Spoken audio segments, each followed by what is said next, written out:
Bueno, muchas gracias por estar aquí con nosotros.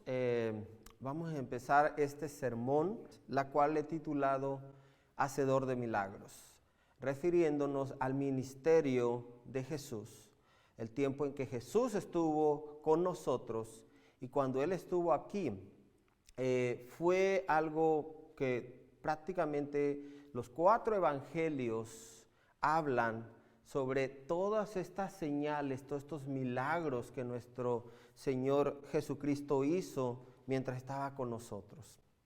Y el día de hoy me voy a estar enfocando Jesús liberando a los cautivos. El profeta Isaías, él habló sobre varios versículos en donde él se refiere a la venida del ungido de Dios, la venida del Mesías, en donde Él iba a hacer estos milagros, porque Dios quería manifestar su poder y quería manifestar su amor, no solamente en el pueblo de Israel, sino con todos aquellos que creyeran en Él.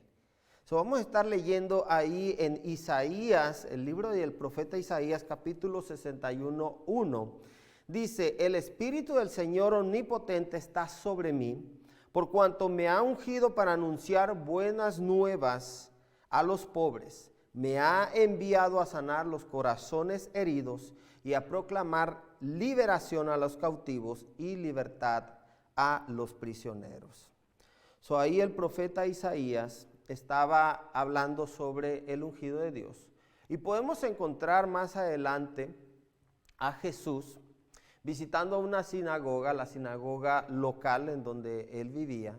Y exactamente cuando se le dio el privilegio de leer de los escritos sagrados que los judíos tenían ahí, él abrió este pasaje bíblico, abrió el libro del profeta Isaías y empezó a leer el capítulo 61, número 1, y empezó él a decir esto refiriéndose a sí mismo, de que el Espíritu de Dios estaba sobre él y que él había venido a la tierra prácticamente a realizar todas estas actividades, exactamente porque Dios nos ama, porque Dios te ama, ahí donde tú estás. Dios tiene un plan para ti, pero pues nosotros tenemos que dejar que Él trabaje en nuestras vidas.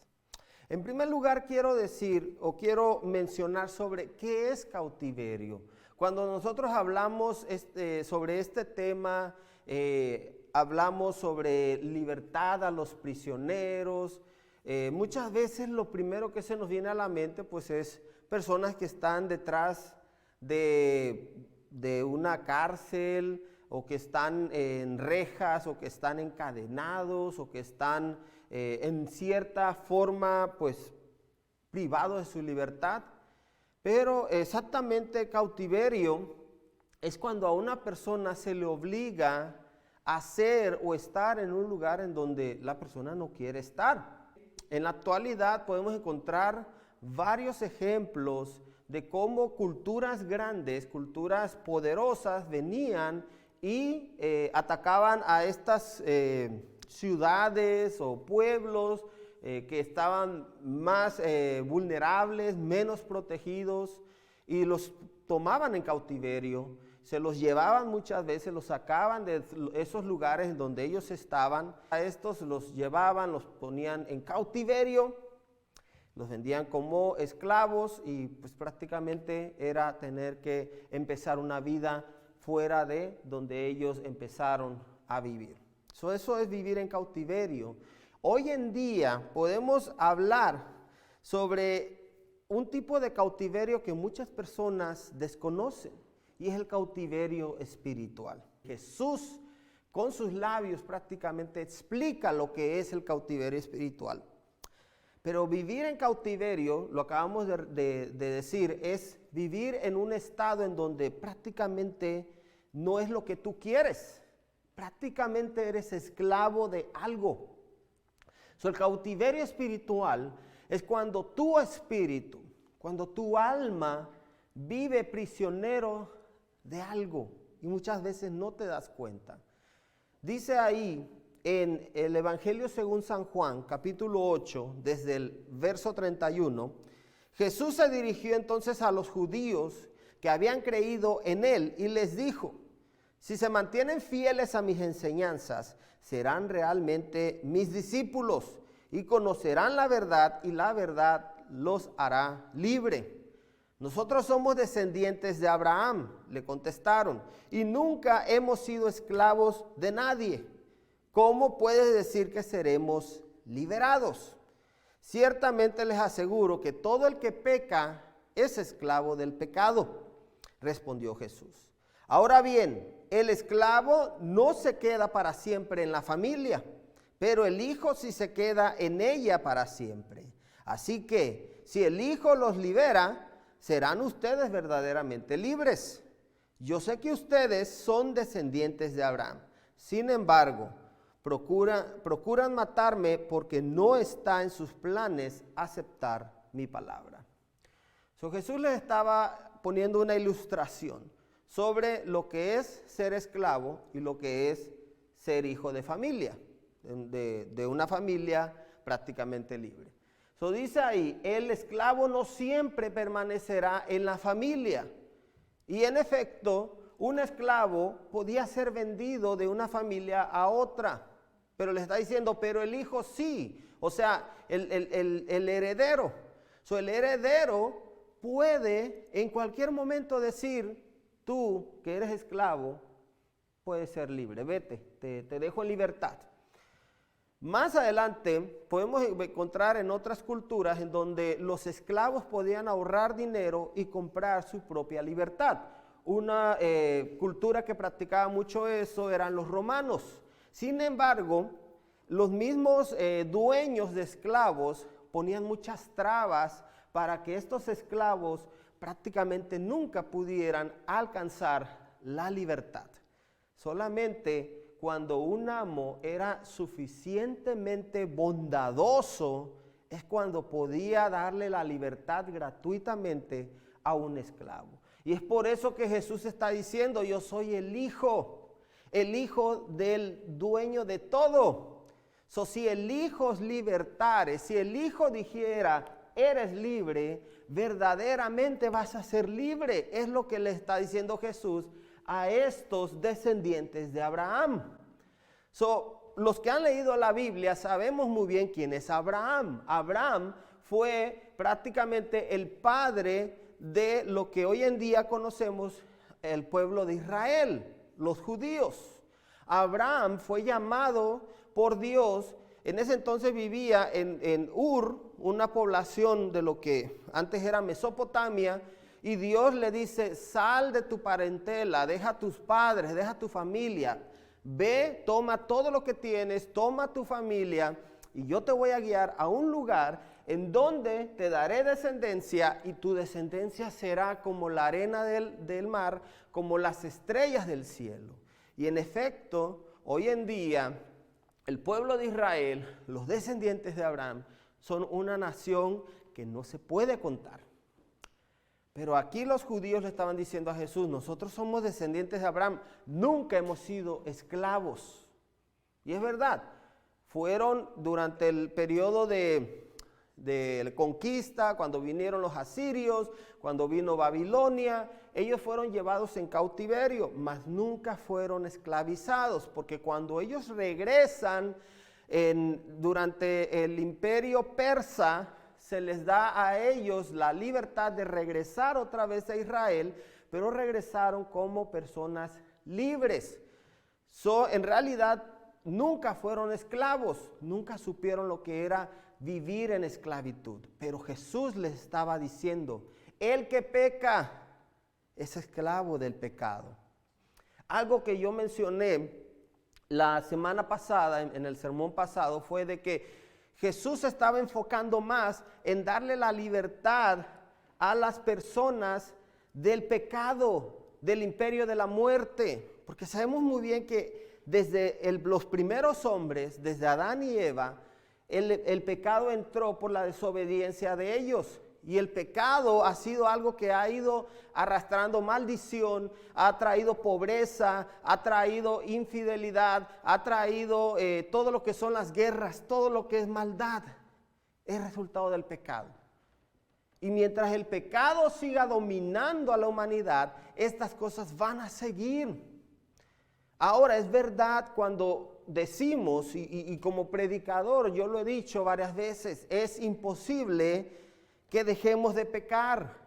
Pero una cosa es deleitarte en el pecado, tú pecar en una forma deliberadamente, y otra cosa es de que cuando tú pecas, porque estás en tu condición humana, porque estamos en esta condición imperfecta, tú sientes ese remordimiento dentro de ti y dices, he pecado contra mi Dios.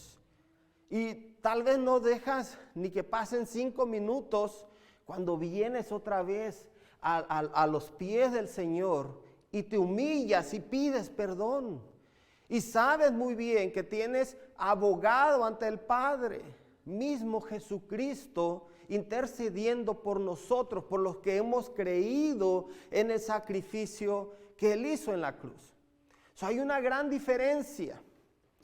Jesús está hablando sobre aquellos pecadores que se deleitan en el pecado y que prácticamente son esclavos del pecado y que el pecado los domina. ¿Cuántas personas nosotros conocemos que están allá afuera dominados por un vicio y que ellos mismos se mienten al decir, yo domino el vicio, cuando es el vicio el que los domina? ¿Cuántas personas no conocemos en esa condición? Y no quiero ahorita señalar a nadie, ni quiero clasificar qué grupo de personas hace más que otro, porque al final de cuentas todos somos pecadores. Todos en un momento nos dejamos dominar por esto, por el pecado que vive dentro de nosotros. Pero dice la Biblia que más poderoso es Cristo que cualquier maldición del pecado. Es solo cuestión de nosotros poner nuestra confianza en Él. Él vino para libertar a los cautivos. Y no solamente está hablando por los que están cautivos físicamente, sino que está hablando de aquellos que están en cautiverio espiritualmente. Jairo, dice la Biblia, que era el jefe de una sinagoga. Lo que quiero ahorita explicarles es cómo Jesús puede también liberarte de costumbres o creencias. Jairo, para ser jefe de la sinagoga, tuvo que haber sido parte de la secta de los fariseos. En el tiempo de Jesús había 2 religiones muy poderosas, los seduceos y los fariseos. Y ambos eran los que prácticamente se encargaban de enseñarle al pueblo la ley de Moisés, la ley que los judíos habían recibido de parte de Dios y que fue entregada a Moisés. Y desde ese entonces el pueblo judío había vivido con esa constitución, la ley mosaica. Entonces estos 2 grupos religiosos se encargaban de prácticamente mantener la religión mosaica viva entre el pueblo judío. Pero los fariseos eran como más del pueblo. Ellos habían creado un sistema de lo que hoy en día conocemos como iglesias, que prácticamente son pequeños templos en diferentes áreas, y las sinagogas eran prácticamente lo mismo, eran pequeños templos colocados en diferentes áreas en donde había una gran comunidad judía.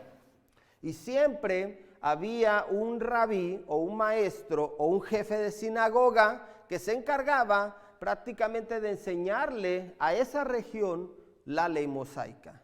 Muchas veces estas sinagogas también eran escuelas, pero sabemos muy bien que uno de los grandes enemigos que Jesús enfrentó durante su ministerio fueron exactamente los religiosos, los fariseos. Este grupo de personas que prácticamente siempre estaban buscando algo con que atacar a Jesús. Siempre estaban buscando que tú no te lavaste las manos, que tú hiciste milagros en el día sábado cuando no se tiene que hacer, que tú dices que eres Dios cuando eres humano. Siempre estaban buscando algo en cómo atacar a Jesús. Sin embargo, Jairo, cuando su hija cayó enferma, lo que él hizo fue recibir a Jesús. En cuanto escuchó que Jesús, ese rebelde, ese hombre que estaba prácticamente acusando a su religión, a los fariseos, ese hombre que les llamó víboras, hipócritas, ciegos, guías de ciegos, ese mismo hombre que estaba tratando de abrirle los ojos y que ellos consideraban como enemigo, cuando su hija cayó enferma, y no nos dice exactamente qué tipo de enfermedad, Jairo dejó a un lado su creencia, dejó a un lado toda su religión y vino a los pies de Jesús. Podemos leer ahí en el verso 21, después de que Jesús regresó a la barca al otro lado del lago, se reunió alrededor de él una gran multitud, por lo que él se quedó en la orilla. Llegó entonces uno de los jefes de la sinagoga llamado Jairo. Al ver a Jesús se arrojó a sus pies suplicándole con insistencia: mi hijita se está muriendo, ven y pon tus manos sobre ella para que se sane y viva. Todavía estaba hablando Jesús cuando llegaron los hombres de la casa de Jairo, jefe de la sinagoga, para decirle: tu hija ha muerto, ¿para qué sigues molestando al maestro? Sin hacer caso de la noticia, Jesús le dijo al jefe de la sinagoga: no tengas miedo, cree nada más. No dejó que nadie lo acompañara excepto Pedro, Jacobo y Juan, el hermano de Jacobo. Cuando llegaron a la casa del jefe de la sinagoga, Jesús notó el alboroto y que la gente lloraba y daba grandes alaridos. Entró y les dijo: ¿por qué tanto alboroto y llanto? La niña no está muerta, sino dormida. Entonces empezaron a burlarse de él, pero él los sacó a todos. Tomó consigo al padre y a la madre de la niña y a los discípulos que estaban con él, y entró a donde estaba la niña. La tomó de la mano y le dijo: Talita cum, que significa: niña, a ti te digo, levántate. La niña, que tenía 12 años, se levantó enseguida y comenzó a andar. Ante este hecho, todos se llenaron de asombro. Él dio órdenes estrictas de que nadie se enterara de lo ocurrido y les mandó que le dieran a comer a la niña. Yo me imagino que Jairo, antes de recurrir a Jesús, él recurrió a muchos médicos. Aquí podemos mirar a esta mujer también que recurrió a varios médicos y la medicina no le ayudó. Y no estoy en contra de la medicina, ¿verdad? La medicina, ya dije, gracias a Dios, porque es una bendición, la medicina moderna y todo lo que ejerce en esta área. Pero llegan momentos en donde la medicina moderna ya no puede hacer más. Y es cuando podemos recurrir a nuestro Dios. Tristemente a veces dejamos a Dios como la última opción.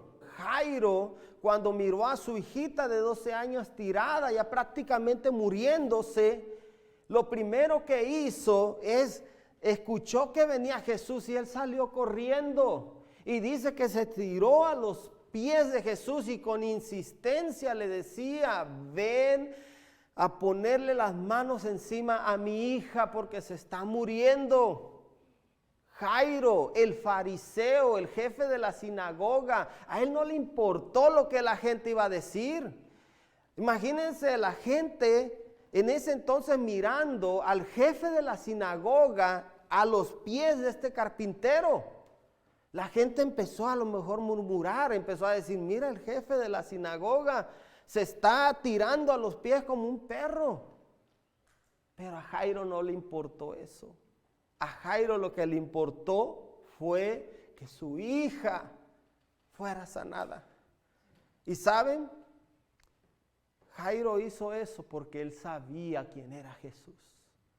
Y muchos hoy en día saben quién es Jesús, pero les gana más el qué dirán la gente, les gana más las costumbres, la cultura, la creencia. ¿Cuánta gente yo no he conocido que son de otro tipo de religión o tienen otras creencias, pero saben quién es Jesús? Y por la vergüenza o por el qué dirán o por el rechazo no vienen a Jesús.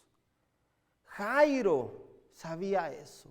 Jairo sabía que Jesús había resucitado muertos, había sanado enfermos, le había dado la vista a los ciegos. Jairo lo sabía, pero tuvo que pasar por esto de casi perder a su hija para doblegarse y rendirse a los pies de Jesús.